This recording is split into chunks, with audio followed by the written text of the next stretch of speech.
dear devotees, I am extremely happy to announce that during this Gita Jayanti, we have got today the very first day to speak on the first and second chapter, the gist of message of the Bhagavad Gita given in the first and second chapter.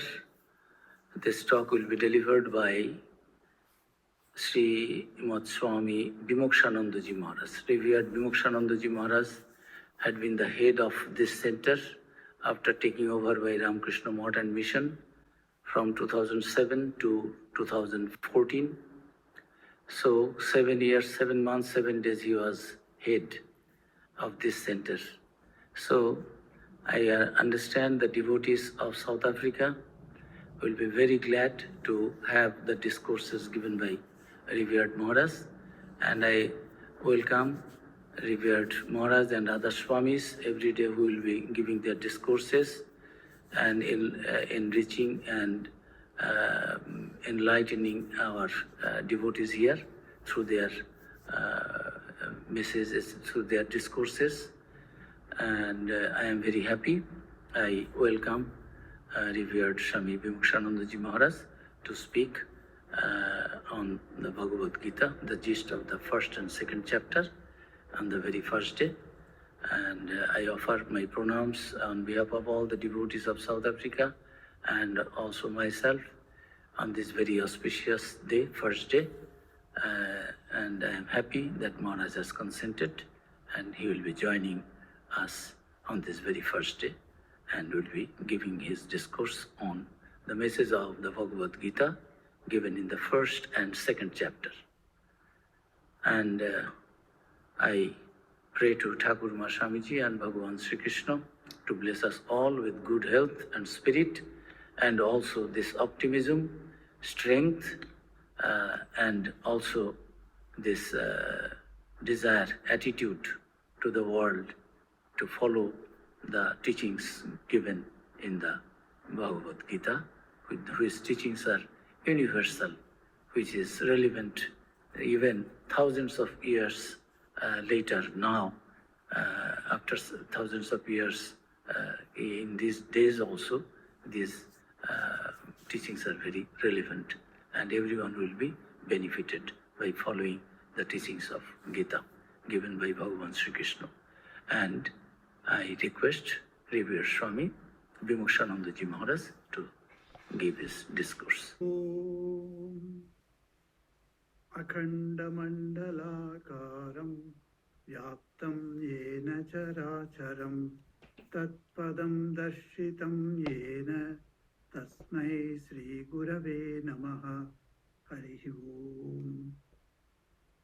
वसुदेवसुतं देवं कंसचाणूरमर्दनं देवकी परमानन्दं कृष्णं वन्दे जगद्गुरुम्। Om Namo Bhagavate Sri Ramakrishnaaya.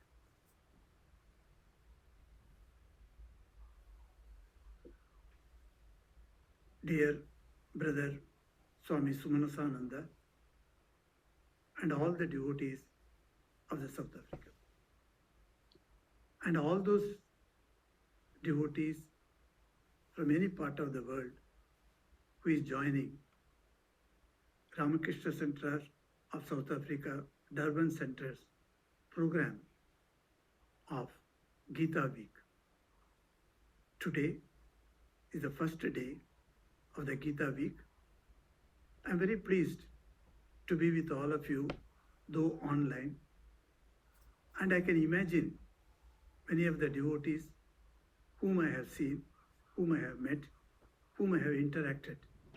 They may be all sitting from their homes listening to this discourse today. Brother Sumanasananda was very kind to invite me, and he said, Maharaj, please speak on the chapter 1 and 2 of Srimad Bhagavad Gita. As you all know, who have attended my Gita talks in Durban, I would take one whole hour for one verse. But today, I'm going to speak in 20 minutes the gist of chapter 1 and 2. Under the limited time, we shall see what these two chapters mean to us. The first chapter, of course, begins with the overview of the battle-ready field of Kurukshetra. As you all know, Bhagavad Gita is not an independent scripture. It is part of a major work called Itihasa, titled Mahabharata. So Mahabharata's one of the chapters is these battle chapters, and in that it comes, the Bhagavad Gita comes. So we know that Bhagavad Gita is a conversation between Arjuna and Bhagavan Sri Krishna.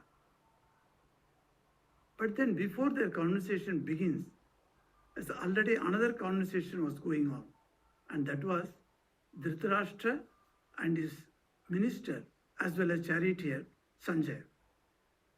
So the first chapter begins with the question put by Dhritarashtra. Dharma kshetre kurukshetre samaveta yuyusavaha mamaka pandavaschaiva kima kurvata Sanjaya. So he is asking a question. Hey Sanjay, my sons and Pandu's sons, they all assembled in a place called Kurukshetra, which is Dharma Kshetra. And in that place, what did they do? Kim Akuruta, he says, what did they do? As if he doesn't know that in a battlefield, what they do. They are not going for playing there, they are going to do the battle. So in the battle, something must be done, and that is fighting. Still he is asking, Kim Akaruta, Ken, what did they do? So this has got a beautiful explanation given by our sages. So they say, he himself acknowledges Kurukshetra is not an ordinary field of battle. It is Dharma Kshetra. Dharma Kshetra means a place where righteousness prevails. So if righteousness has prevailed, then the battle should not have been taken place. So he is asking with the idea whether after assembling in the battlefield of Kurukshetra, have their minds changed? Have they stopped the battle and went away? This is what his question was. So he asked this question. Then Sanjay starts telling the whole of on that day what happened. He said that both the sides, that is Kaurava sides and Pandava sides, both the sides, the army was ready for battling. And even the conch shells have been blown to signify that they are ready. So now the battle has to start. At that moment, Arjuna looks to Sri Krishna. Now Arjuna is the master of the chariot. Krishna is a charioteer. So naturally, Arjuna has got every right to command the charioteer to take him left or right, wherever.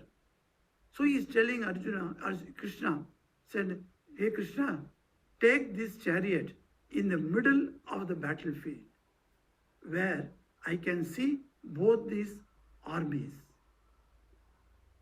So quietly, Sri Krishna obeyed his orders and he took the chariot.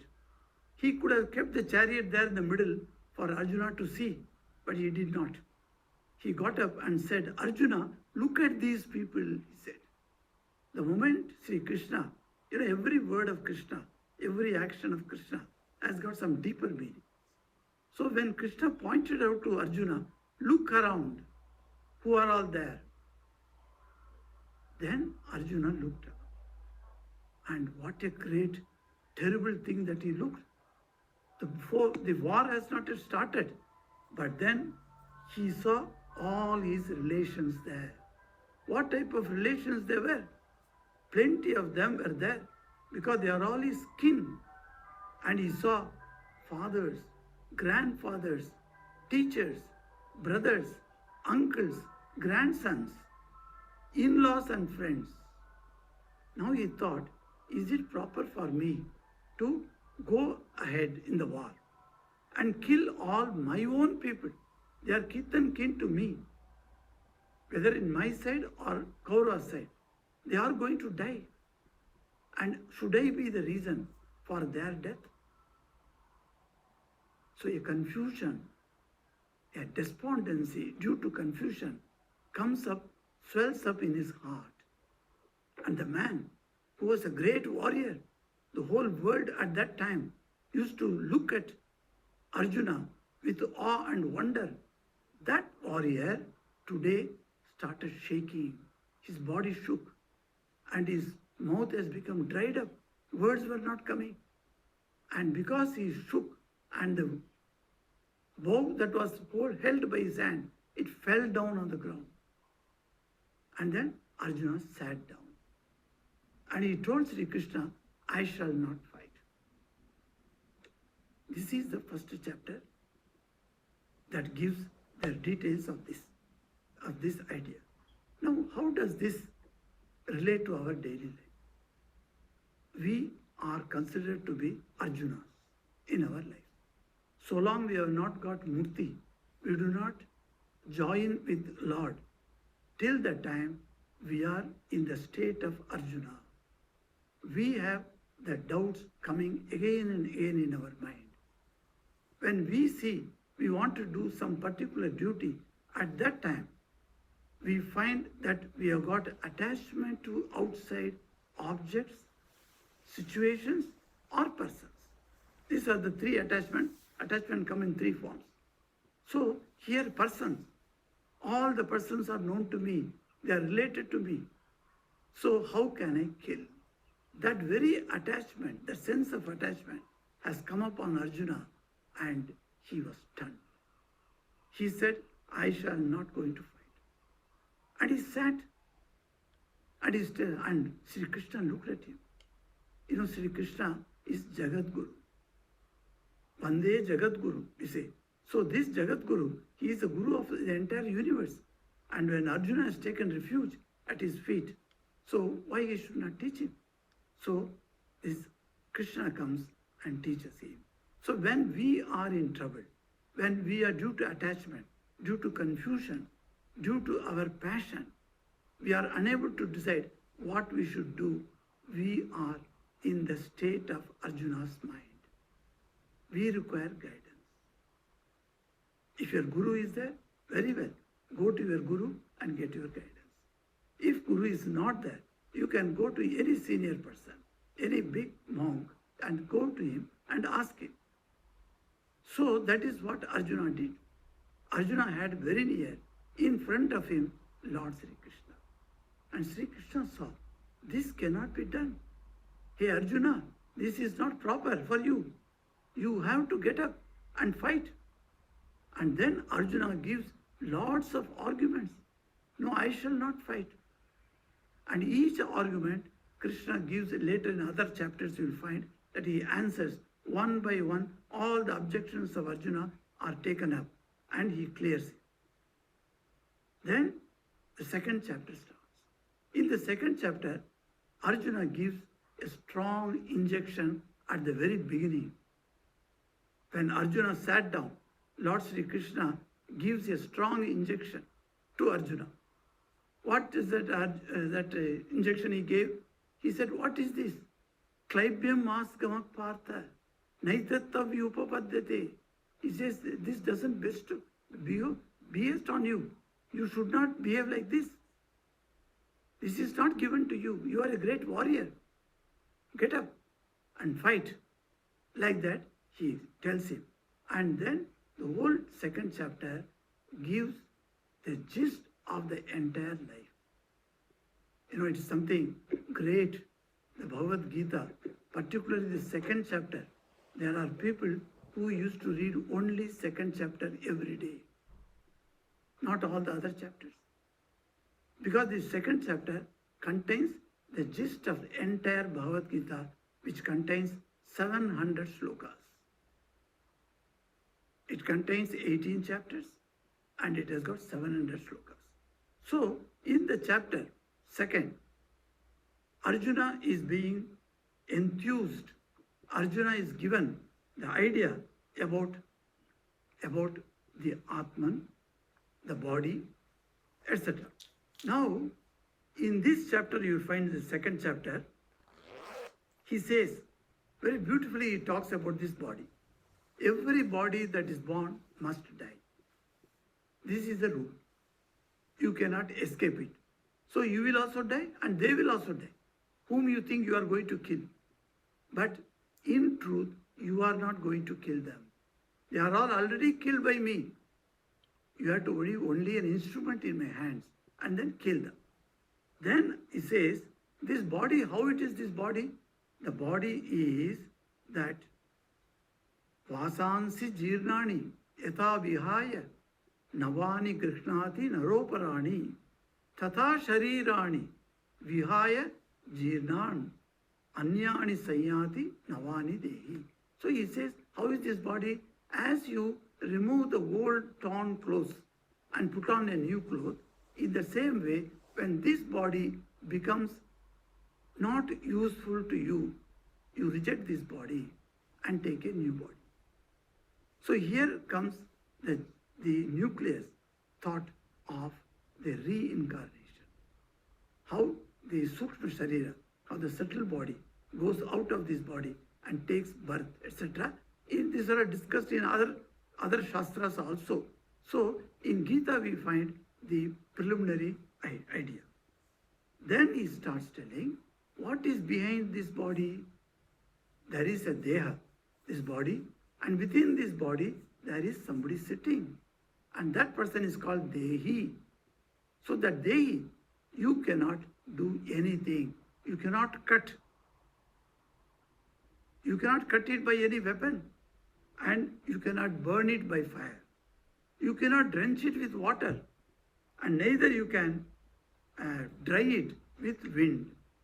So this self, that is the Atman, is indeed incapable of being cut, incombustible, that means not burning, and incapable of being moistened or wet or being dried. So it is eternal. Nitya Sarvagata Sthanuhu Achaloyam Sanatanaha. What is the definition of Atman, or what is the nature of Atman? If you call it, this is the first definition we get in Gita. Nitya Sarvagata Sthanuhu Achala Ayam Sanatanaha. This Atman is eternal.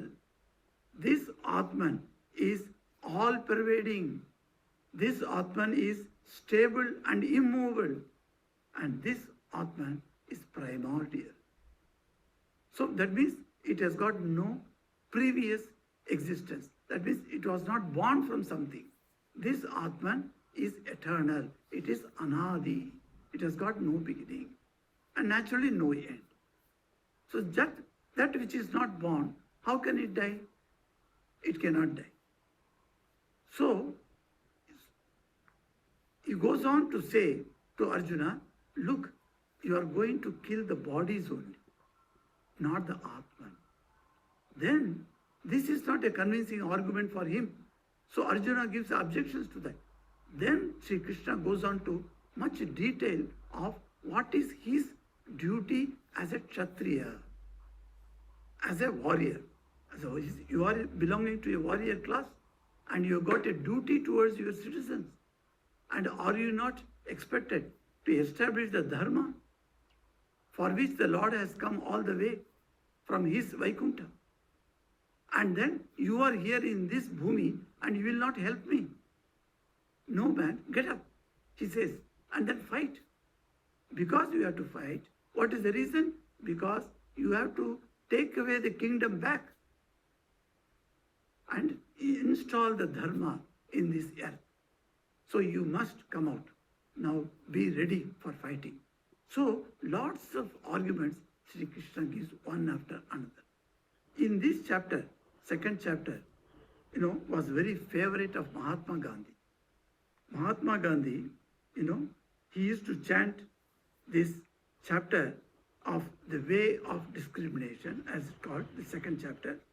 So from verse 54 to the last verse, that is you'll find that 72, 54 to 72, this is all these verses every day Mahatma Gandhi used to chant.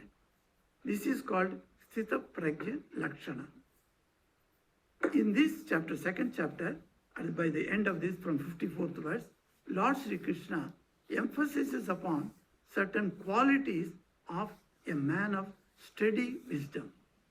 The steady wisdom is called Sthita Prajna. Who has got steady wisdom? He is called Sthita Prajna. Steady wisdom itself is called Sthita Prajna. One who has got Sthita Prajna, he is called Sthita Prajna. So, who is Sthita Prajna? Who is the steady man of steady wisdom? And you have to raise to that level. That is what Sri Krishna is telling. Raise your level higher and higher and reach the position of a Sthita Prajna, which is nothing but instruction to us. So he asks, who is Sthita Prajna? How does he talk? How does he walk? How does he sleep? He asks. Then Sri Krishna explains to him how a man of Sthita Prajna behaves in this world. So Adi Shankara in his commentary says that the Lakshana, that is these signs of a Sthita Prajna, a man who has got the steady wisdom, what are his signs of talking, of sleeping, of walking, of sitting, etc.? Those signs are to be practiced by every sadhaka.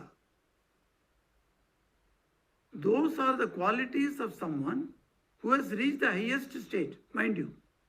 But those qualities are not in us because we are all sadhakas. We are all aspirants. So as an aspirants, we are supposed to practice all those qualities. So Gandhiji wrote down what are the qualities of Sthita Prajna. You have notebook, you can write down after reading the Gita second chapter from 52 verse.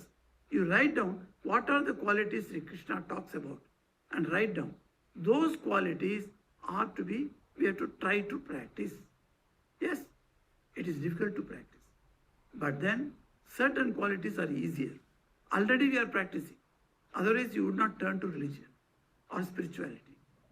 Since you have come to spirituality, since you have come to Sri Ramakrishna, Holy Mother and Swami Vivekananda, your mind is already much cleared off many of the dirt and dust. And since you have been initiated into the Ramakrishna order, that means you have been very blessed. You have come very close. So to practice the other qualities in which you are feeling you are inadequate, you have not reached that place, don't worry.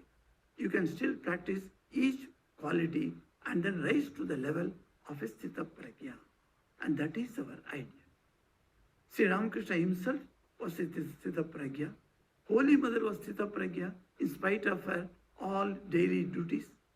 And many of you are joining. I am happy to say that from South Africa, many of the devotees joining my Saturday talks and Sunday talks on Holy Mother, so on Saturday and Sunday Gospel of Sri Ramakrishna. So we talk about that, how Holy Mother practiced this Sthita Prajna in her life. And Swamiji's life also we see.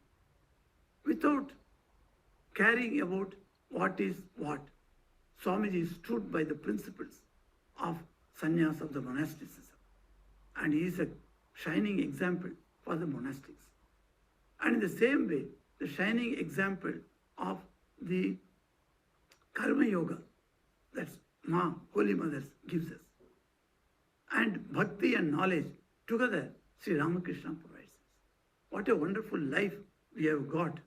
That means such a beautiful life we have got. And we are starting with this Gita week. And every day, a few lines of reading Gita will do utmost good to us. Even one word of Gita, Sri Shankara, Adi Shankara says, it's enough to take you across this ocean of samsara, this cycle of birth and death. One word, kinchit, he says, kinchit adhita. Even a little you read, that is enough. One time you take the name of Murari, that is enough. One drop of Ganges water you drink, that is enough. So Adi Shankara says, so we can understand such great people had wonderful faith in the words of Bhagavan Sri Krishna. This Gita, original why you should read, because they were coming out from the words, they are coming out from the mouth of Lord Sri Krishna. So that's why they have got so much of power. When you read Swami Vivekananda or his English talks, in English, not the translation to other language, then you find what a spirit it has got. You can catch it. In the same way, the Sanskrit verses are so beautiful. And it is great blessing to us that the great Rishi Veda Vyasa, who wrote the Itihasa Mahabharata, he has very kindly included this conversation between Lord Sri Krishna and Sri Arjuna. And that is a great release for us because it gives us, takes us step by step to a higher level of consciousness and make us one with our Atman, our self-realization. So with these few words, I thank again Swami Sumananda for giving me an opportunity to speak for 20 minutes or so. So I'm happy to meet everyone online, and I know that though I do not see you in presence of in front of me, but I can very well imagine all of you. So I pray to Sri Ramakrishna, Holy Mother, and Swamiji, and all the direct disciples. I pray them and Bhagavan Sri Krishna, whose worship we are going to start from today. Let it continue. Let their blessings be always on us.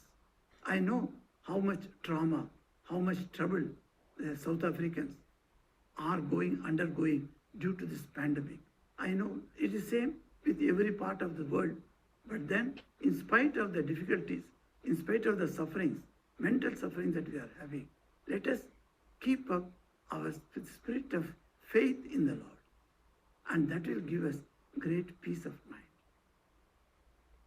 Om Purnamada Purnamidam Purnat Purnamudachyate Purnasya Purnamadaya Purnameva Vasishyate. Om Shanti Shanti Shanti Hari Om Tatsat Sri Ramakrishna Arpanamastu.